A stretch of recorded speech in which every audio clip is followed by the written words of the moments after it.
being here this morning. Now I want you to look up at the screen as we begin. This rodent is hated or loved every February. One particular year, there was a sheriff in a particular county in the state of Ohio that issued a death warrant for Puxatawny Phil. Because he had promised an end to winter, and it had not come, and it was particularly severe.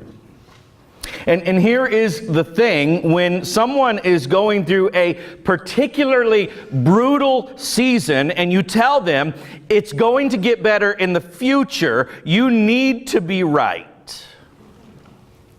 So Revelation is written to people in a hard season. Because when you live under the thumb of a brutal empire that demands worship that you can only legitimately give to Jesus, then you find yourself in a very tough place.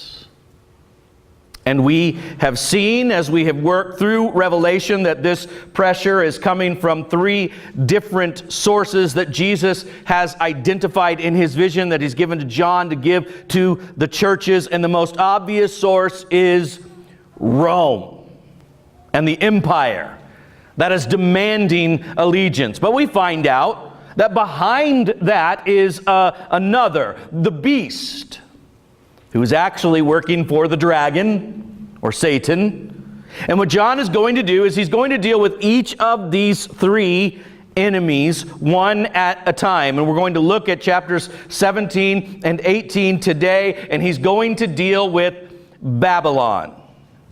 In chapter 19, we will look at the beast. And then finally in chapter 20, we will deal with the dragon. Now, this is a common literary device known as recapitulation. This is John telling the same event from different angles. Many people look at the book of Revelation as a chronological timeline, as a sequence of events. I believe that is the wrong approach to this book.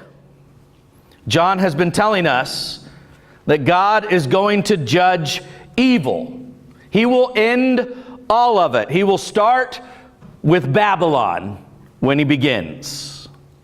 Now, you'd think that he would give most of the attention to the beast or to the dragon, but actually he gives most of his attention to Babylon, because that's what's felt every single day. That's the pressure that was very real, that could be seen with the eyes. And if you're in a hard season, then you are actually going to be warmed by a cold forecast for Sin City. So we've got a lot to do today, so let's get started. Chapter 17 of Revelation. Open up your Bibles. Follow along with me, please. We're going to begin in the first verse. John, the Revelator, writes these words.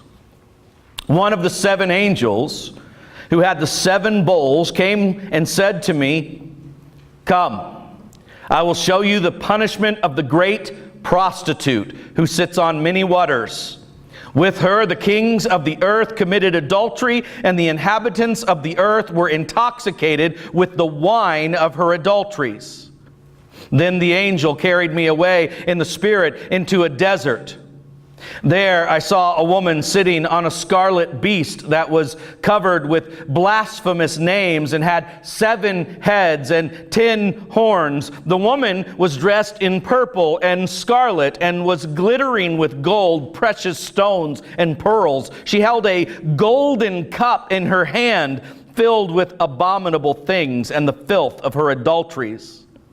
This title was written on her forehead: Mystery, Babylon the Great, the mother of prostitutes and of the abominations of the earth. I saw that the woman was drunk with the blood of the saints, the blood of those who bore testimony to Jesus. And please notice in that text the description of the opulence, of the affluence of this woman. And we see Jesus giving this vision to John to be a blessing to the church. And he's using these pictures, these metaphors all through. And the metaphor that he chooses for Babylon is a prostitute. You see, we tend to talk about sin as a location. Well, here's God, and over here is sin, and your sin has separated you from God, and there's this big gulf in between. But in the Bible tends to talk about sin not in terms of a location, but more of a relationship. You see, sin at its heart is a betrayal of a person. And the most common word used to illustrate this in Scripture is adultery. Now, I don't typically go for name calling, but I think it's okay if Jesus does it. And this woman who presents herself as a queen, Jesus calls a whore. Sin, filling up in pride and luxury. And she's on the prowl. She is drunk on the blood of the saints. Now, that's not just talking about the martyrs, by the way. The context is going to make it very clear that he's talking about all of the Christians who were seduced into their destruction because they got attracted to this prostitute. So, who is the prostitute? Well, Revelation 17, verse 9, this calls for a mind with wisdom. The 7 heads are 7 hills on which the woman sits. Now, everybody in antiquity knew that Rome was built on 7 hills. But verse 18, that was read at the very beginning of worship, makes it even more clear for us. Verse 18, the woman you saw is the great city that rules over the kings of the earth. So he's calling Rome a whore. Why? Why did he choose that image? The metaphor implies Rome is offering something that men lust for, that men think they want. You see, her allure is conceited. Jesus is admitting that Babylon has something that you think you want. And it also implies that what Sin City offers is a counterfeit. See, a prostitute is not offering you loyalty or covenant or love. She's offering a cheap imitation of those things. So, what is Rome offering that men want so much of that has the whole world under her spell? Rome seduced the world with the offer of wealth. Look at Revelation chapter 18, verse 3. For all the nations have drunk the maddening wine of her adulteries. The kings of the earth committed adultery with her, and the merchants of the earth grew rich from her excessive luxuries. Rome said to the world, get in bed with us and you will prosper. And that is so seductive. Mark Twain once said, some men worship rank, some worship heroes, some worship power, some worship God, and over these ideals they dispute and cannot unite, but they all worship money. Rome sold herself to the world as the provider of economic security. And getting in bed with her seemed like a very winning strategy. When you read those letters to the 7 churches, it is very, very obvious they were feeling significant financial pressure. You're a tradesman.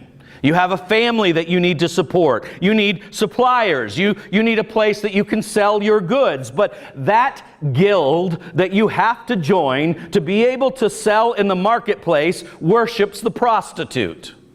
So you have a hard decision. You have a family to care for, and you have a prostitute to satisfy. Are you going to hook up with the hooker? Here's the deal.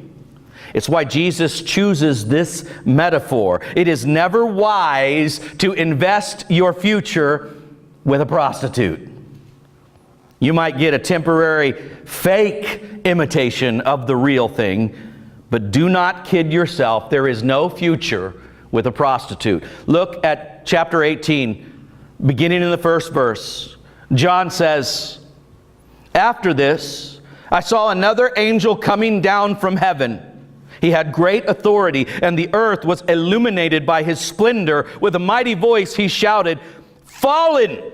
Fallen is Babylon the Great. She has become a home for demons and a haunt for every evil spirit, a haunt for every unclean and detestable bird. For her sins are piled up to heaven, and God has remembered her crimes. Give back to her as she has given. Pay her back double for what she has done. Mix her a double portion from her own cup. Give her as much torture and grief as the glory and luxury she gave herself. In her heart she boasts, I sit as queen. I'm not a widow, and I will never mourn. Therefore, in one day her plagues will overtake her. Death, mourning, and famine. She will be consumed by fire, for mighty is the Lord God who judges her. Notice, he keeps saying, give back to her what she has given. Here's the thing. The prostitute doesn't love you. She pretends she does, but she just wants to exploit you. You see, her values are perverted. In fact, it's a two-way relationship of manipulation. The prostitute and the client just want to use each other. And they say, we're not hurting anybody. We're just two consenting adults. But people, innocent people, always get hurt by this kind of business. And I'm going to show you that. Look at chapter 18, verse 9, where John continues. When the kings of the earth who committed adultery with her and shared her luxury see the smoke of her burning, they will weep and mourn over her. Terrified at her torment, they will stand far off and cry, woe! Woe, O great city, O Babylon, city of power! In 1 hour your doom has come. The merchants of the earth will weep and mourn over her because no one buys their cargoes anymore. Are the merchants weeping because they love her? No. They're weeping because they can't sell their cargoes with her anymore. And pay very close attention to the next few words, what the cargo actually is. It's critical. Cargoes of gold, silver, precious stones and pearls, fine linen, purple, silk, and scarlet cloth, every sort of citron wood, and articles of every kind made of ivory, costly wood, bronze, iron, and marble, cargoes of cinnamon and spice, of incense, myrrh, and frankincense, of wine and olive oil, of fine flour and wheat, cattle and sheep, horses and carriages, and bodies and souls of men. How do empires get rich? Slavery. Real or economic? Slavery. They're not mourning the presence of suffering when Babylon falls. They're mourning the absence of a system that made them rich at the expense of other people. Babylon is judged just like Egypt, just like all the other empires. She became powerful on the backs of the poor and the marginalized who had to make bricks to build their empire. The spirit of Babylon is that materialistic bent to gain wealth at the expense of others. This is how all Babylons operate throughout history. And God hates that. He hates it. He judges it. You remember Sodom and Gomorrah? It wasn't just their immorality that brought God's judgment on them. Look what the prophet Ezekiel says in Ezekiel 16, verse 49. Speaking of Sodom, she and her daughters were arrogant, overfed, and unconcerned. They did not help the poor and needy. You see, we think as Christians that the most horrible thing that could happen to the church is persecution. Actually, the most horrible thing that can happen to the church is accumulation. It destroys empires nationally, and it destroys people personally. Look what James says in James chapter 5, beginning in the 3rd verse. The brother of Jesus writes, "Your gold and silver have become worthless. The very wealth you were counting on will eat away your flesh like fire. This treasure you have accumulated will stand as evidence against you on the day of judgment." Why is that? Well, he continues, "For listen, hear the cries of the field workers whom you've cheated of their pay. The wages you held back cry out against you.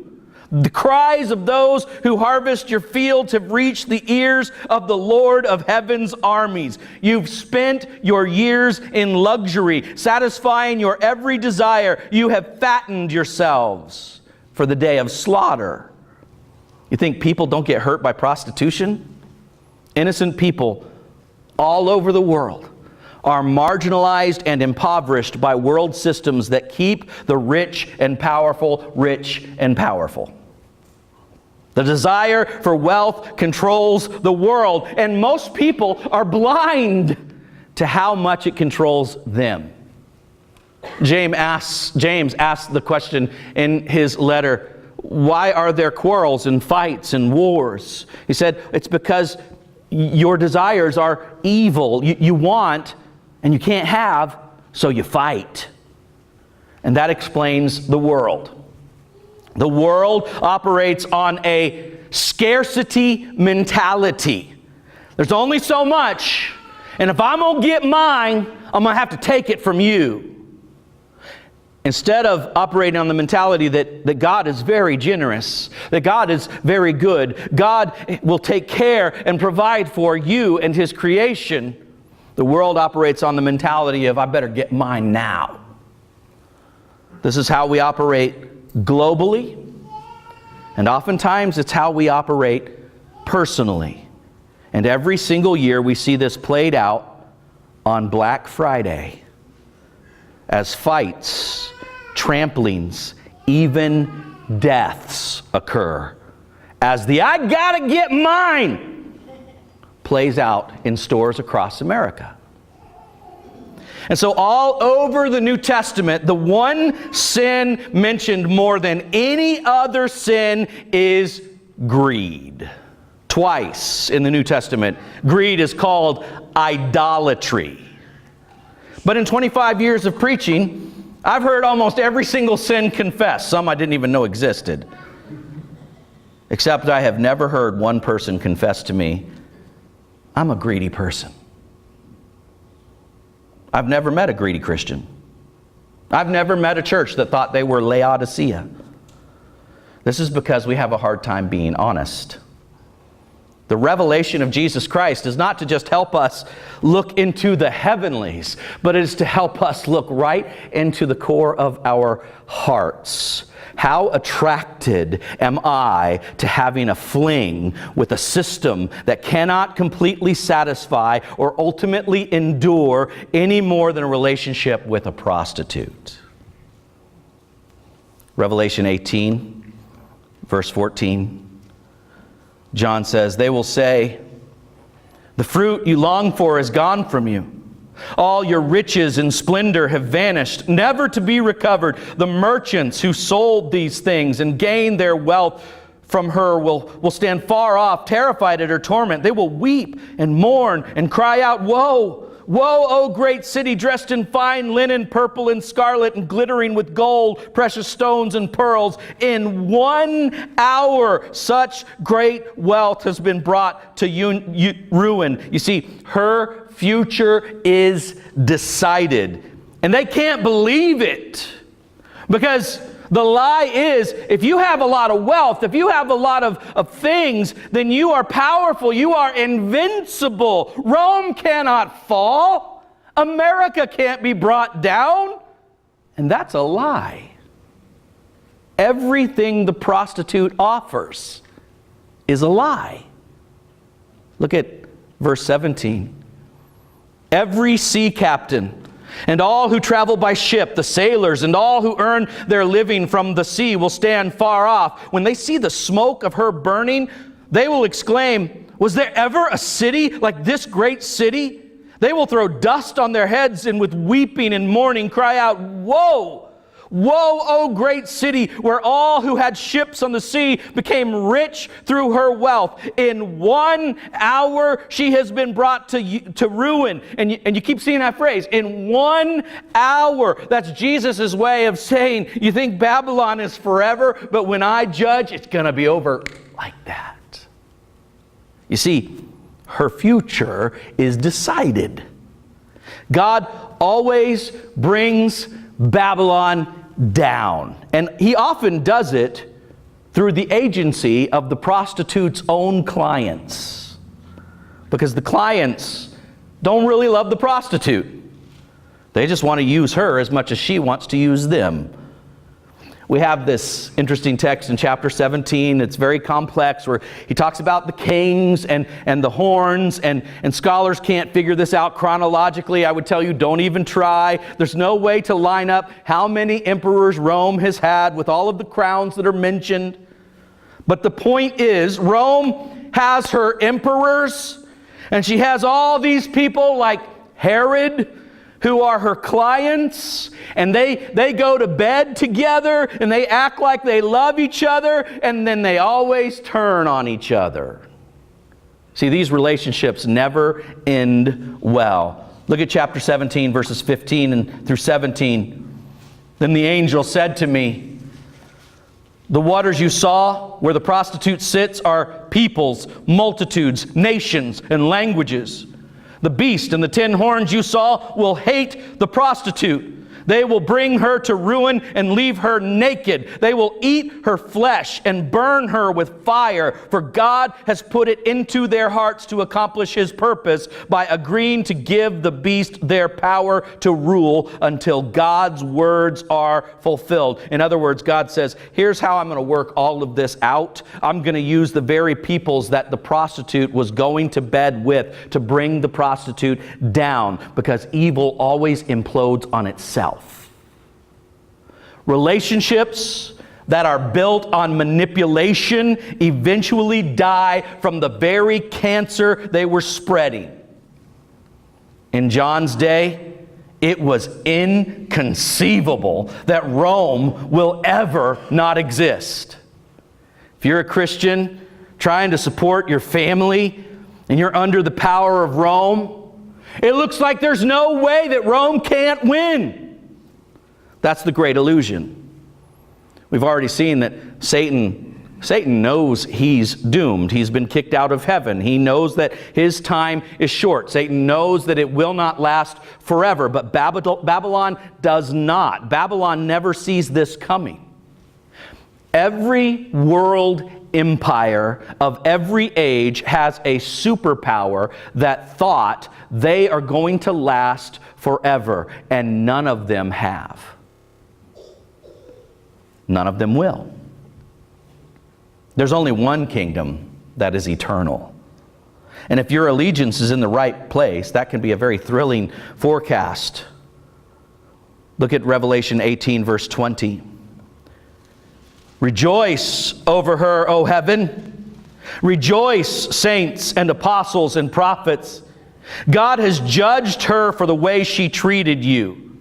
Then a mighty angel picked up a boulder the size of a large millstone and threw it into the sea and said, with such violence the great city of Babylon will be thrown down, never to be found again. Now, you have heard me say that I believe that the book of Revelation is an intensely practical book. It is not made for making charts, but it is made for helping you every single day to make good choices.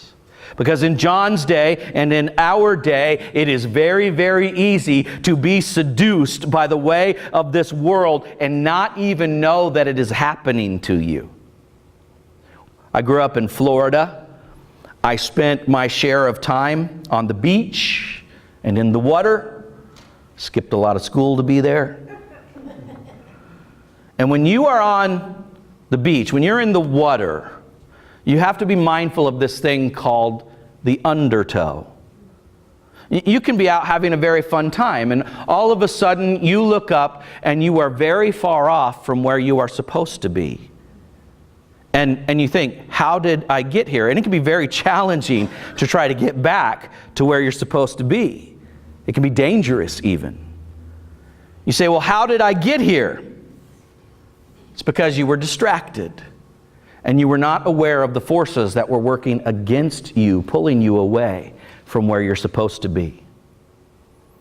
We pay dearly for chasing what is cheap. So I believe that there are verses that are absolutely critical to understanding the entire book of Revelation. And I believe John has been getting the 7 churches that he's been writing to. I believe he's been getting them ready for this one verse that we're about to read. It is the crux of the choice that he is calling the church to make. Revelation 18, verse 4. It says this, "Then I heard another voice from heaven say, 'Come out of her, my people, so that you will not share in her sins, so that you will not receive any of her plagues.'" I heard a story of a preacher, had this one cantankerous member, and it didn't matter what he preached on. Every single week he'd shake the preacher's hand, and this guy would say, "Well, you got him good today, preacher. You got him good." One Sunday, a big blizzard rolls into town, and couldn't even drive to church. The preacher walked to the church building. And this one guy is the only guy who comes.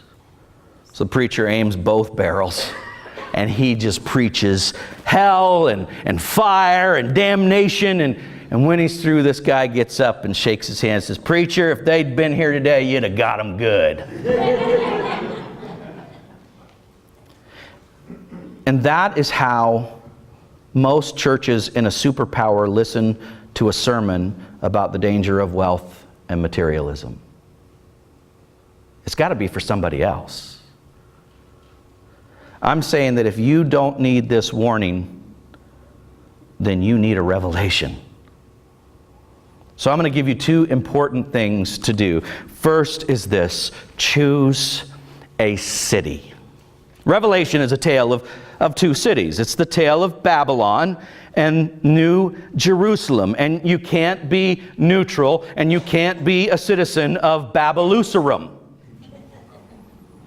And some of you, I fear, are building your dream house in what is about to be a ghost town. Recognize the imposter for who she is. The prostitute might give you a temporary thrill.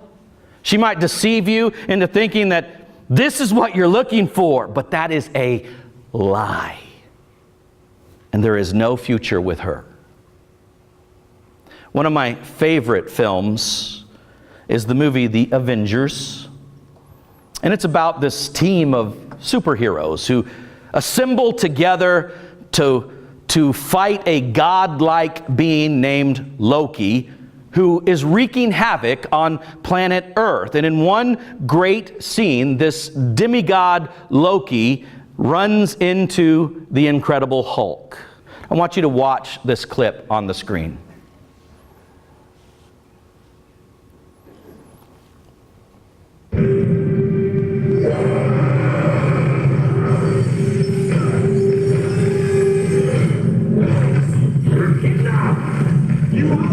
Beneath me. I am a god, you dull creature, and I will not be bullied by them.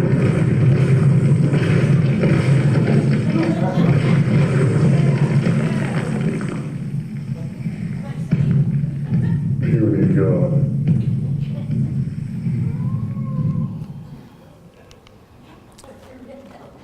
You just saw a snapshot of the book of Revelation.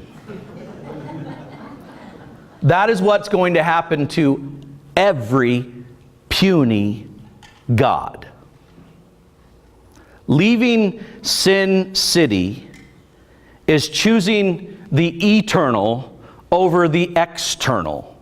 It's choosing the real over the fake, the truly good life over a fleeting thrill. But here is the thing: when Jesus says, Come out of Babylon. He's not saying, I need you to form this little huddle, and I want you to live somewhere where you're safe from all of the external influences of the world. See, Babylon is everywhere. He's talking about a spiritual relocation. So here is the final word to you. Use wisdom. John says this calls for a mind with wisdom and spiritual discernment to live in a world but not of this world. To say, I'm going to be a boat in the water, but I'm not going to let the water be in the boat. It takes wisdom to say, I'm not playing this game by your rules because I've got a different scorecard. What the world offers is counterfeit. So let's stop whining and offer something countercultural instead. It takes wisdom to say, never again will I measure a human being by their net worth to determine their self-worth.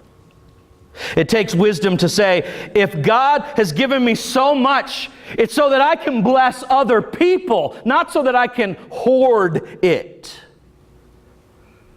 It takes wisdom to not be seduced by the wary ways of the prostitute. Glenn Atset and his wife have 2 kids. They lived in China in the 1940s. They were missionaries when the Communist Revolution took over China, and they were immediately put under house arrest. They did not know if they were going to be arrested or if they were going to be executed. And the soldiers said, we will let you leave our country right away. Go home and pack. You can take 200 pounds out of our country with you. So immediately they go home. The argument started. What do we take? What do we leave? He wanted to take his books, his typewriter. She wanted to take family heirlooms that had sentimental value. The kids, of course, wanted to take their toys. So they all compromised. They came up with 200 pounds on the nose. The soldiers show up at the house. Are you ready to leave? Yes. Have you weighed everything? Yes. Did you weigh your children? And suddenly their treasure became trash in the combined 200-pound weight of their children. Wisdom will make you love God and love people. Wisdom will help you disdain a system that gives wealth to some and suffering to most. We need wisdom. And we need this revelation more than we know. As we get ready to sing a song of invitation, the question for you is, where has Sin City tried to lure you away from a Father who loves you? Would you stand up as we get ready to sing together this morning?